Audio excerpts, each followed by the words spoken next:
Assalomu alaykum aziz obunachilar. Bugungi hovlimiz Toshkent viloyati Yuqori Chirchiq tumani 80 mahallasidan 6 sotixli hovlimiz sotuvga chiqdi. Bu joyimiz mahalla markazida, yonida masjid joylashgan. Qorasuv daryosi ham shu mahalladan o'tgan. Joyimiz tekis to'g'ri burchak, fasad taxminan 17-18 ga 33 la bo'lyapti. Chegaramiz mana shu birinchi uyimizni burchagidan shutgacha to'g'ri keladi. Bu mahallada quruq yerlar narxi 6000-7000 bo'lyapti hozirgi paytda.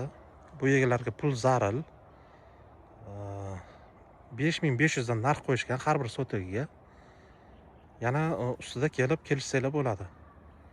O'tib berishamiz deyishyapti. Kimga qiziq bo'lsa, aloqaga chiqinglar, yana batafsil ma'lumot beramiz.